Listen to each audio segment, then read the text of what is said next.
El día de hoy tenemos como invitado al doctor Fernando Silva García, quien disertará sobre el tema Corte Interamericana de Derechos Humanos.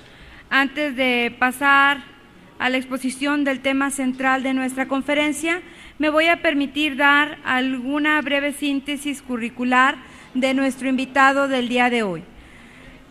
Él ingresó al Poder Judicial de la Federación en el año de 1994. Del año 2004 a 2010 fue secretario de Estudio y Cuenta de la Suprema Corte de Justicia de la Nación. Actualmente desempeña el cargo de juez de distrito. Es doctor en Derecho Público por la Universidad Carlos III de Madrid.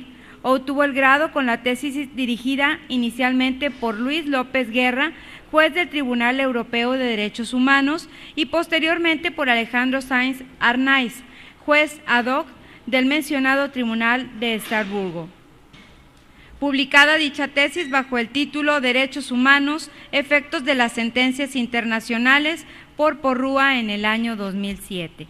Asimismo, es coautor junto con Juan N. Silva Mesa del libro Derechos Fundamentales, Bases para la Reconstrucción de la Jurisprudencia Constitucional, editada por Porrúa en el año 2009, con el prólogo de Luigi Ferrajoli, así como coautor junto con Eduardo Ferrer MacGregor de los libros intitulados El caso Castañeda, la primera sentencia internacional condenatoria en contra del Estado mexicano, Jurisdicción Militar y Derechos Humanos, el caso Radilla ante la Corte Interamericana de Derechos Humanos y Feminicidios de Ciudad Juárez, el caso Campo Algodonero ante la Corte Interamericana de Derechos Humanos, textos los cuales han sido editados por Porrúa. Ha impartido la materia de garantías constitucionales en la Facultad de Derecho de la Universidad Nacional Autónoma de México y ha sido profesor visitante en la Universidad Pompeu Fabra en Barcelona, en la que impartió la materia de posgrado Jurisdicción Supranacional, así como el curso de licenciatura Derechos y Garantías. Agradecemos mucho a nuestro expositor del día de hoy, el doctor Fernando Silva García, el que haya aceptado la invitación del Poder Judicial del Estado para participar dentro de las actividades de esta segunda Feria Jurídica del Poder Judicial del Estado de Nuevo León. No me queda más que ceder el micrófono al doctor Silva García para que diserte sobre el tema que nos ocupa, Corte Interamericana de Derechos Humanos. Gracias, doctor. Gracias. Buenas tardes, agradezco la invitación del Poder Judicial del Estado a impartir esta conferencia que tiene su origen en la publicación de un libro, que contiene una sistematización de la jurisprudencia de la Corte Interamericana de Derechos Humanos y que trata de ordenar por temas todos los criterios, toda la jurisprudencia que ha emitido este Tribunal Internacional. A propósito de que a partir de algunos criterios de la Suprema Corte de Justicia, esta jurisprudencia interamericana ya es derecho invocable y aplicable directamente. Gracias. A partir de que la jurisprudencia interamericana es derecho invocable y aplicable ya por todos los operadores jurídicos dentro del Estado. Entonces, creímos que era necesario realizar una sistematización, una ordenación de todos los criterios, de toda esta jurisprudencia de la Corte Interamericana, toda vez que a partir de la reforma constitucional de 2011 es posible es posible decir que esta jurisprudencia interamericana es ya también jurisprudencia mexicana dentro del Estado. Bien, el sistema de derechos humanos contenido en la Convención Americana es derecho que todos los jueces tenemos que aplicar ya dentro del Estado mexicano, tomando en cuenta que México es parte de la Convención desde el 24 de marzo de 1981 y especialmente desde que nuestro país vino a reconocer la competencia contenciosa de la Corte Interamericana desde el 16 de diciembre de 1998. Es decir, desde hace más de 10 años, este sistema de derechos humanos, este sistema interamericano de derechos humanos, forma parte del derecho directamente vinculante para todos los jueces nacionales. También es verdad que recientemente este sistema internacional de derechos humanos se ha reforzado por virtud del artículo 1 constitucional que fue adicionado a través de un decreto publicado el 10 de junio del 2011. El artículo 1 constitucional en uno de sus párrafos ya establece, entre otras importantes cuestiones, que las normas relativas a derechos humanos se interpretarán de conformidad con la Constitución y con los tratados internacionales de la materia, favoreciendo en todo tiempo a las personas la protección más amplia. De manera que a partir de estas 3 fechas importantes, el sistema jurídico mexicano se ha transformado, ha habido un cambio que puede sintetizarse en 2 ideas centrales. Primero, actualmente existen 2 sistemas complementarios de derechos humanos en el Estado mexicano. Un sistema de fuente nacional y un sistema de fuente internacional. Segundo, el artículo 1 constitucional obliga a todos los jueces nacionales, a todos los operadores jurídicos, a armonizar y a articular el sistema constitucional y el sistema internacional de los derechos humanos. Estos derechos y libertades se tienen que interpretar ya no solo a la luz de lo que establece la Constitución, sino también que es un hecho ya que se deben de perfeccionar y se deben de aplicar e interpretar a la luz de lo dispuesto en los tratados internacionales de la materia. Y a partir de esta articulación, además, los operadores jurídicos deben de aplicar el derecho favoreciendo en todo tiempo a las personas la protección más amplia. Ahora, ¿cuál es la relevancia de este dualismo, de estos 2 sistemas para los operadores jurídicos? ¿Tiene alguna trascendencia acudir a los tratados internacionales sobre derechos humanos? ¿Es necesario complementar la jurisprudencia constitucional mediante la jurisprudencia internacional? ¿Cómo podríamos articular esos 2 sistemas, el nacional y el internacional? Bien, vamos a exponer ahora algunas implicaciones generales de la reforma sobre derechos humanos de 2011. A partir de la reforma constitucional de 2011, desde la Constitución se ha suministrado a los jueces las herramientas suficientes para resolver los casos favoreciendo a las personas la protección más amplia. La reforma constitucional, en conjunción con la jurisprudencia internacional, supone una evolución del sistema para la protección de los derechos humanos al incorporar o reforzar las exigencias siguientes. Y estas vendrían a ser las implicaciones de la reforma constitucional. Primer elemento, supranacionalidad y ampliación del catálogo de derechos humanos. Esto significa que actualmente puede haber más derechos y puede haber mejores derechos que los que la Constitución y los tratados internacionales prevén. Es decir, actualmente ha surgido esta concepción de supranacionalidad a partir de que hay derechos humanos, ¿sí?, fuera de la Constitución, fuera del sistema nacional, que pueden y deben de prevalecer en los casos concretos. De manera que el juez tiene el deber de perfeccionar los derechos de origen nacional a la luz de los derechos de origen internacional. Segundo elemento, universalidad. Tanto los nacionales como los extranjeros, los inmigrantes, por ejemplo, son titulares de todos los derechos humanos. Esto es así porque los derechos humanos se reconocen a toda persona por el simple hecho de serlo, con independencia del lugar de su nacimiento.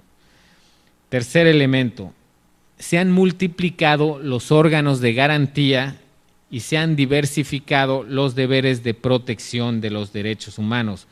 Todos los jueces actualmente, y no ya solo los jueces federales, tienen facultades para realizar un control de constitucionalidad y de convencionalidad de las leyes y de los actos a la luz de los derechos previstos en la Constitución y en los tratados internacionales de derechos humanos.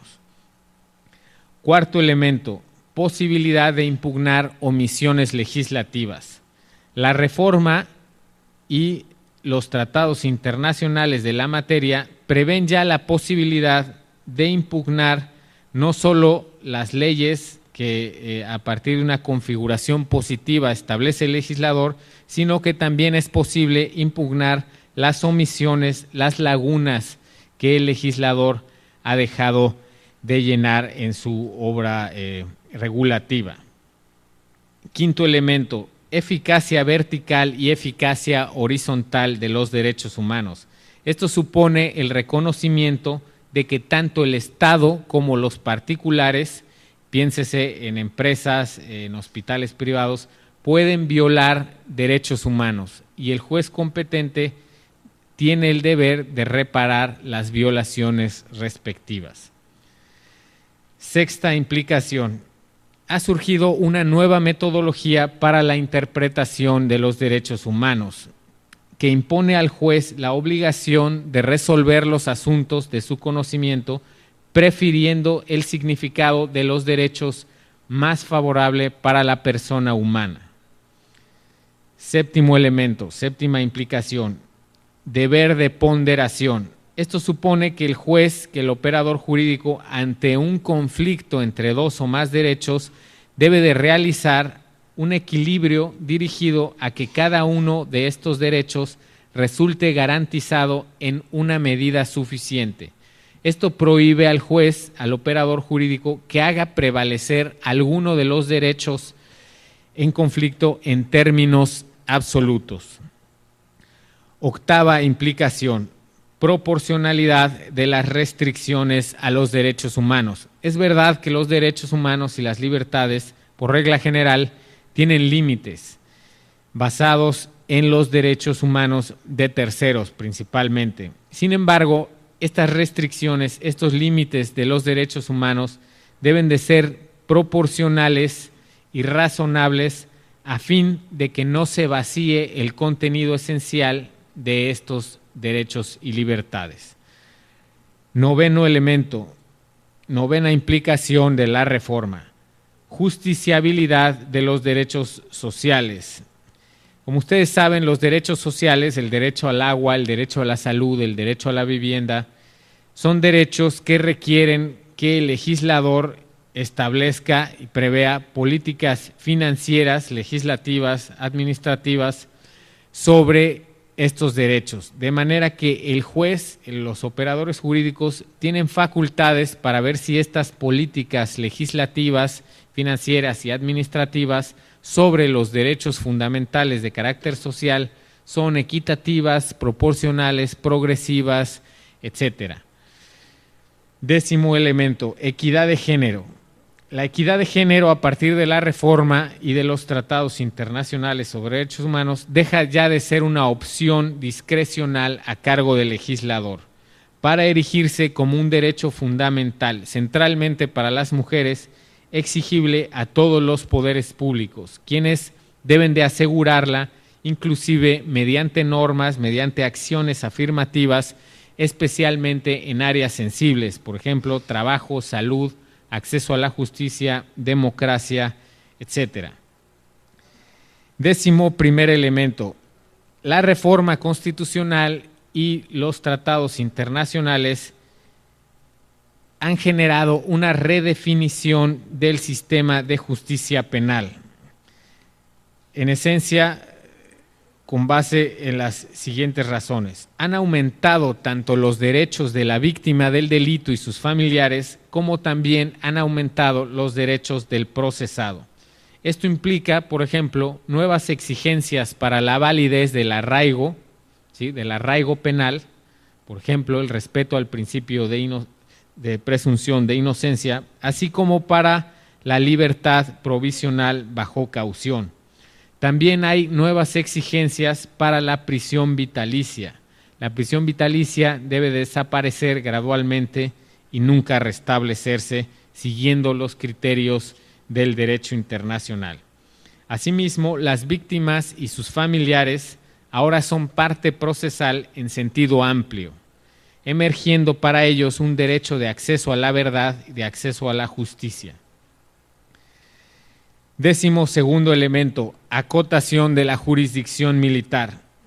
Actualmente, de conformidad ya con el derecho constitucional y desde antes con el derecho internacional de los derechos humanos, la jurisdicción militar deben de entenderse que está acotada. Resulta inválido, ¿sí?, ante el riesgo de parcialidad, que sean los jueces militares quienes juzguen a otros militares acusados de violar derechos humanos a civiles.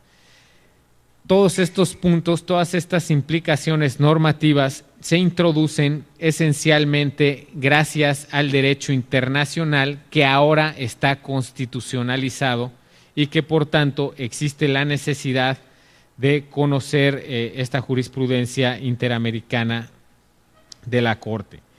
Veremos en un futuro si los jueces comienzan a utilizar estas nuevas herramientas, si empiezan a reconocer estas 12 implicaciones que yo he encontrado, o si desde una perspectiva política las inhabilitan. El tiempo va a revelar si los problemas de justicia son técnicos o son culturales. Bien, al seno de la Suprema Corte surgió una inquietud cuando comenzaron a interpretar el artículo 1 de la Constitución. Algunos señores ministros se preguntaban si no la Constitución ya prevé todos los derechos humanos posibles. Es decir, se preguntaron si la Constitución resultaba autosuficiente y entonces era innecesario acudir a los tratados internacionales de derechos humanos. Cuando nosotros leemos el catálogo de derechos humanos previsto en la Constitución y el previsto, por ejemplo, en la Convención Americana sobre Derechos Humanos, podríamos llegar a una primera conclusión. Al parecer, los derechos que protege la Constitución son los mismos que protege el Pacto de San José. De ahí que se hayan alzado estas voces en el Pleno en el sentido de, bueno, si ya tenemos un catálogo completo de derechos humanos en la Constitución, es innecesario que los jueces conozcan la jurisprudencia interamericana y se fijen en los tratados internacionales de la materia. Sin embargo, de una lectura detenida a los tratados internacionales de derechos humanos, vamos a encontrarnos con que, lamentablemente, los derechos no son equivalentes. No son equivalentes porque, en especial, el sistema interamericano, la jurisprudencia interamericana, contiene, desde luego, una protección más evolucionada de los derechos humanos que los que hasta la fecha ha reconocido el sistema constitucional nacional. Y vamos a poner algunos ejemplos. Derecho a la vida. Por ejemplo, el derecho a la vida ha sido tutelado con muchos esfuerzos por la Suprema Corte de Justicia de la Nación. En una de las últimas sentencias por parte de la Corte, el Pleno de la Suprema Corte no pudo resolver un asunto relativo a la constitucionalidad de la despenalización de la interrupción del embarazo.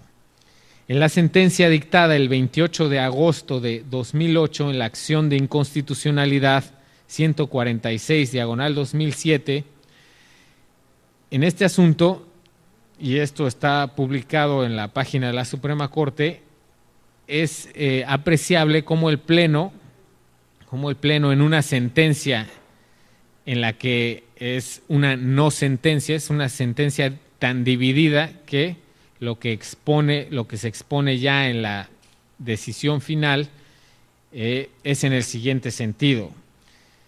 Nos dice la Corte: hasta este momento no se aprecia el establecimiento de un derecho a la vida a nivel constitucional. Es decir, en esa decisión la Suprema Corte llega a la conclusión de que la Constitución no protege el derecho a la vida.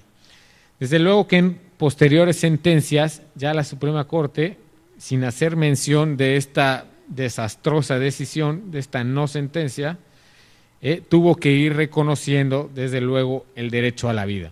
A diferencia de esta aproximación, la Corte Interamericana ha establecido una protección multidimensional del derecho a la vida, desde luego, e inclusive ha reconocido la existencia del derecho a la vida digna y ha declarado inconvencional la actuación del Estado que, discrimina a ciertas comunidades dentro de los países respectivos en materia de dotación de agua y de servicios a la salud, y ha establecido que esa, ausencia manifiesta y notoria de estos servicios es contrario a la vida digna. Un segundo ejemplo: prohibición de impunidad, prescripción de crímenes internacionales. La primera sala de la Suprema Corte, por mayoría de 4 votos, declaró que el crimen de genocidio es un crimen prescriptible, ¿sí? Antes del Tratado Internacional que establece la imprescriptibilidad del genocidio, antes de su vigencia, la Suprema Corte interpretó que en ese momento, cuando no existía tratado internacional, el crimen de genocidio era un crimen prescriptible. Frente a dicho entendimiento, la Corte Interamericana ha señalado en jurisprudencia constante que las leyes nacionales que prevén la figura de la prescripción tratándose de crímenes internacionales son contrarias a la Convención Americana de Derechos Humanos. Tercer ejemplo: acceso a la justicia, interés jurídico de las víctimas y los familiares. El Pleno de la Suprema Corte, hasta hace pocos días, en donde ya se comienza a cuestionar este tema, por mayoría de votos afirmó que las víctimas del proceso penal carecen de interés jurídico para promover juicio de amparo contra los actos que afectan sus intereses. Es decir, hasta ese momento la Suprema Corte no había reconocido la posibilidad de las víctimas de acudir al juicio de amparo para ser parte material en el proceso penal. Por el contrario, la Corte Interamericana ha establecido que la participación de la víctima en los procesos penales no debe de estar limitada a la mera reparación del daño, sino que debe de ser tan amplia como para hacer efectivos los derechos fundamentales a conocer la verdad y al acceso a la justicia. Cuarto ejemplo: arraigo penal. Desde el año de 1999, la Suprema Corte interpretó que el arraigo penal resultaba inconstitucional. Sin embargo, el poder de reforma revirtió esa decisión y estableció en el artículo 16 constitucional esta posibilidad, la posibilidad de detener para después investigar, que es el arraigo penal, de tal suerte que todos los tribunales, en su mayoría, han tenido que establecer que es constitucional en el Estado mexicano el arraigo penal, esta forma de detención. Sin embargo, la Corte Interamericana ha establecido que el arraigo penal, así como está previsto en nuestra Constitución y en otros Estados miembros, resulta inconstitucional. Ha establecido concretamente que para detener a una persona necesita de haber indicios razonables y suficientes que puedan, desde un punto de vista proporcional, justificar su privación de libertad. Es decir, en otras palabras, la Corte Interamericana ha dicho que se debe de respetar el principio de presunción de inocencia, tratándose inclusive de estas formas de prisión preventiva. De manera que aquí vemos también cómo el sistema jurídico nacional está rezagado en materia penal desde la perspectiva de estos derechos humanos establecidos en los tratados internacionales. Prisión vitalicia. La Suprema Corte de Justicia en octubre de 2001 declaró que la pena de prisión vitalicia es inconstitucional. Sin embargo, en febrero de 2006, la Suprema Corte revirtió dicha jurisprudencia y reincorporó la prisión vitalicia al sistema jurídico mexicano. Es decir, interpretó que la prisión vitalicia no resultaba contraria a los derechos humanos. Sin embargo, el artículo 4.3 de la Convención Americana dispone que no se restablecerá la pena de muerte en los Estados miembros.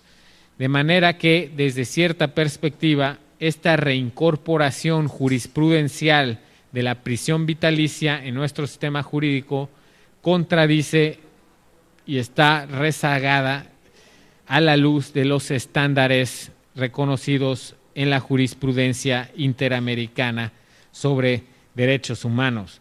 Y podríamos seguir con los ejemplos. En el libro se analizan una serie de estándares internacionales y convencionales que ahora son obligatorios para los jueces y que, digamos, son o implican una mayor protección con respecto al sistema jurídico nacional. Bien, yo con esto voy a terminar para dar paso a un espacio para cualquier pregunta relacionada con los temas, para que esto sea un poco más dinámico. De manera que solo terminaría señalando que la jurisprudencia interamericana de derechos humanos, a partir de la reforma constitucional especialmente, es ya vinculante y obligatoria para todos los operadores jurídicos, de manera que esta jurisprudencia interamericana es ya jurisprudencia mexicana. Muchas gracias y continuamos con las posibles preguntas que pudieran existir al respecto. Gracias.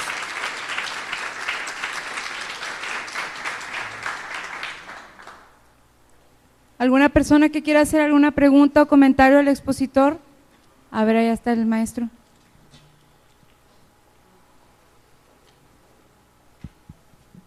Lo felicito, su exposición fue bastante clara y precisa sobre la lucha que hay en este momento entre los principios constitucionales y los tratados internacionales cuando difieren entre ellos. Y definitivamente los que nos dedicamos a este tipo de problemas, sobre todo en materia de restitución internacional de menores, todos los días vemos que en el Estado mexicano pues, se desconoce este principio del control de los tratados, además del control de la constitucionalidad. Por eso es muy meritorio que usted ahora nos esté dando una referencia muy exacta sobre estas circunstancias que está operando y que requiere que los jueces reciban esa preparación en materia de tratados internacionales y sobre todo de la vigencia de esta jurisprudencia que definitivamente la desconocen los jueces, y se lo digo porque yo viajo por toda la República y básicamente soy observador de la Haya. Es interesantísimo lo que usted acaba de plantear. Muchas gracias.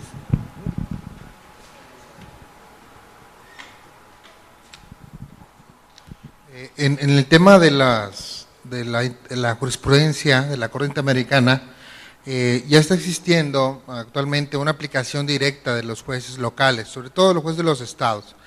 Esto es importante porque tenemos una tradición de un control concentrado y no difuso por parte de los jueces locales. ¿Cómo a su percepción está dando este cambio en esta nueva facultad donde los jueces ya pueden tener un control difuso de los derechos humanos?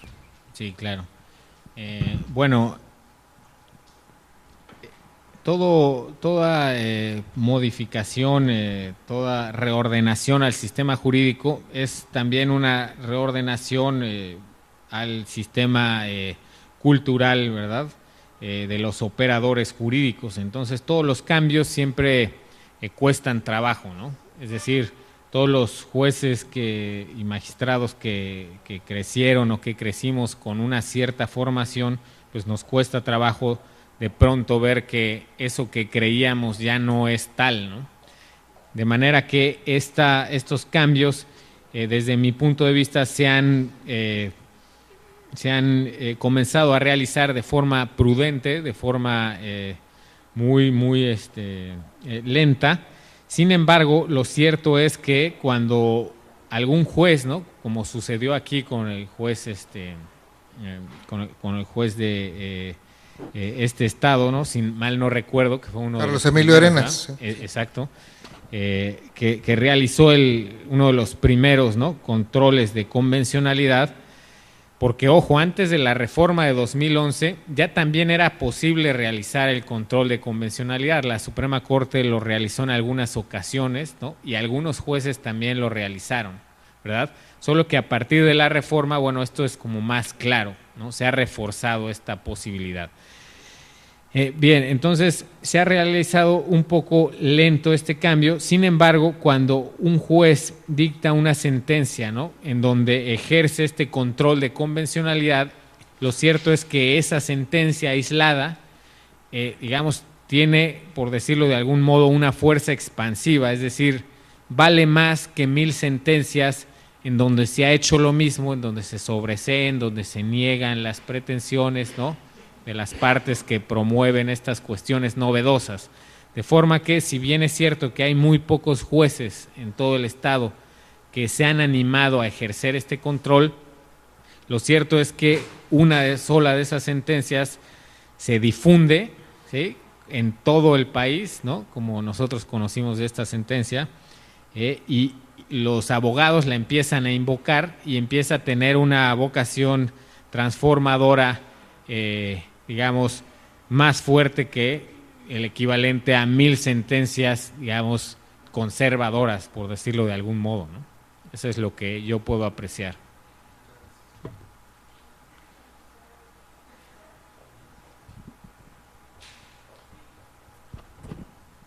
Buenas tardes, doctor. Pues adhiriéndome a las felicitaciones por su exposición, yo quisiera escuchar comentarios, si es posible, de su parte en relación con lo que se está discutiendo actualmente de la reforma al artículo 24 constitucional, una iniciativa presentada por el grupo legislativo, el grupo parlamentario del PRI en la Cámara de Diputados, en la Cámara de Senadores, ya se aprobó y ahora se está discutiendo en las legislaturas de los estados, una disposición que establece la libertad religiosa. Yo no sé si no he escuchado de algún caso de alguna persona que se queje porque el Estado mexicano no le respeta su derecho de libertad religiosa y de libre creencia. Y sin embargo viene esta reforma que en estos momentos, desde el punto de vista político, a mí me parece que no es muy pertinente. Pero no solamente eso, en lo personal siento que la reforma me parece que sería un retroceso, toda vez que habla de garantizar convicciones éticas y de conciencia. Y al establecer este calificativo de convicciones éticas, pues me pregunto, primero, ¿quién tiene que calificar si las convicciones son éticas? Me parece que tendría que ser el Estado, que tendría que calificar si son éticas o no esas convicciones. Y a mí en lo particular me parece que sería grave porque estaríamos ante la presencia de un Estado confesional totalitario, en primer término, y en segundo término porque las convicciones éticas y las de conciencia, me parece que la segunda anula a la primera. Aquí en Nuevo León tenemos un gran debate al respecto y se ha polarizado mucho el tema entre pues, personas que tienen distintos, razonablemente distintos puntos de opinión, pero me gustaría saber sus comentarios. En primer término, si le parece que hay algún antecedente donde algún ciudadano se esté quejando que actualmente no le respetan su derecho de libre creencia religiosa, por un lado, y por otro lado, su opinión en relación con esta reforma, y visto sobre todo a la luz de lo que establece la Convención de Roma, lo que establece el Pacto de San José y otros tratados internacionales. ¿Sí? Gracias. Sí. Bien, Bueno, es un tema de libertad religiosa. La Suprema Corte ha emitido algunos criterios interesantes a ese respecto, pero siempre es complicado y de ahí las discusiones, ¿no? Y la polarización en las sociedades cuando se toca este tema tan delicado, ¿no? Que es la libertad religiosa. Yo no encontré del estudio de todas las sentencias de la Corte Interamericana, ¿no? Hasta mayo de 2011, alguna sentencia que trate sobre los alcances de la libertad religiosa. Hubo algún asunto que es el caso de la última tentación de Cristo, ¿no? En donde en Chile la Constitución establecía una posibilidad de censura, ¿sí?, de diversas manifestaciones, entre ellas la censura cinematográfica, y en donde se negaron en un principio a pues pasar la película de la última tentación de Cristo, en donde se hace una crítica fuerte pues a la Iglesia Católica, ¿sí? Ese caso llegó a la Corte Interamericana de Derechos Humanos, pero la Corte Interamericana hizo un tratamiento del caso a la luz de la libertad de expresión más que a la luz de la libertad religiosa. Y esto fue así, esto también ha sucedido mucho en Europa, porque en los estados la religión sí forma parte, ¿verdad?, de las cuestiones culturales, de la idiosincrasia de cada sociedad, y es muy difícil también, inclusive, que los jueces pues partan de la premisa de la laicidad como un principio constitucional y absoluto, ¿no? Constitucional y absoluto. El Tribunal Europeo de Derechos Humanos ha tenido cuidado a esos efectos y, por ejemplo, en el caso Lautzi, pues estableció que el hecho de que estuviera un crucifijo en una escuela pública,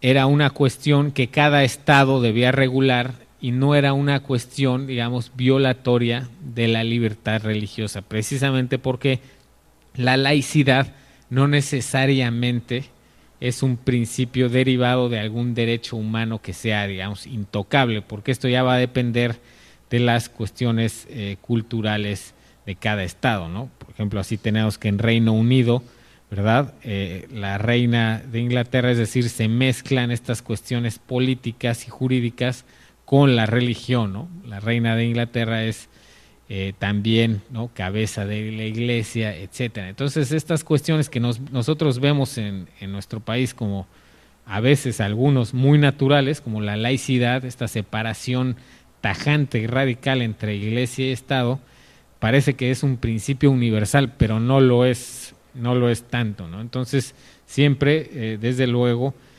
cuesta mucho trabajo toda esta discusión, especialmente en estados como México, ¿no?, donde hay toda esta también división de ideologías, inclusive reflejada en los partidos políticos, ¿no?, que todos conocemos.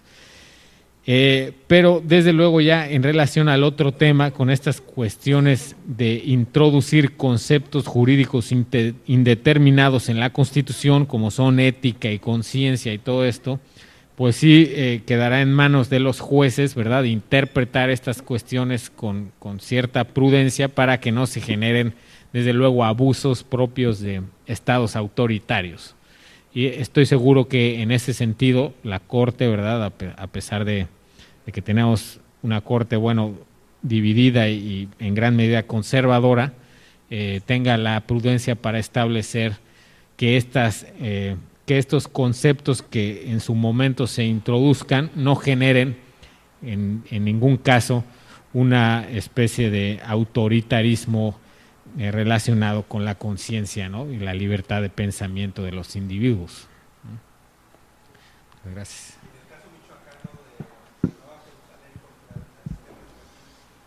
Sí.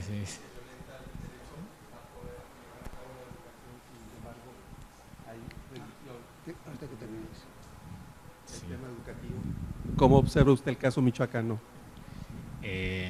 ¿Pero en qué aspecto? Para derechos Sí. no permiten que los niños tomen educación y están los religiosos tomando una actitud totalmente contraria al ejercicio de un derecho humano.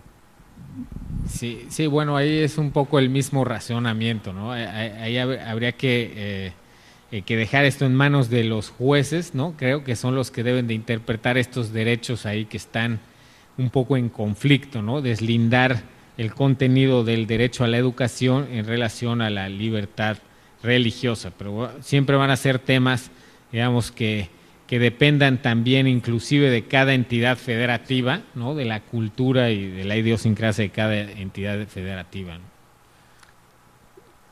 Licenciado, perdón, doctor, muchas gracias por su plática, muy excelente.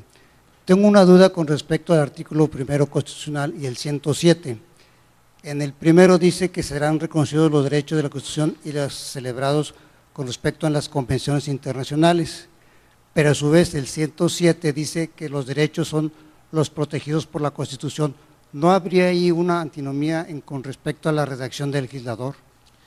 Sí, bueno, desde luego nos podemos encontrar con estas cuestiones, ¿no? Con que cuando se adiciona un artículo en la Constitución, pues a veces no se tiene el cuidado, ¿no? Por falta de técnica legislativa, de hacer una congruencia de ese nuevo artículo con los demás disposiciones de la norma suprema.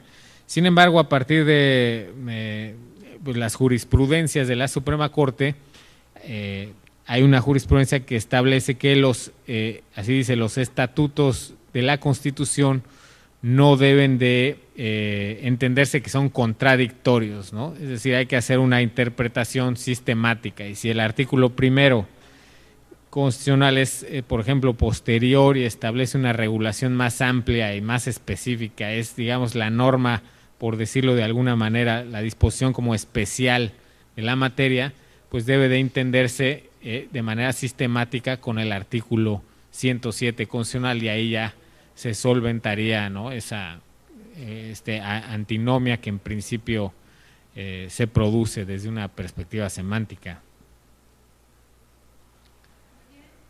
Agradecemos mucho la exposición del doctor Fernando Silva García. Invitamos a nuestro consejero de la Judicatura del Estado,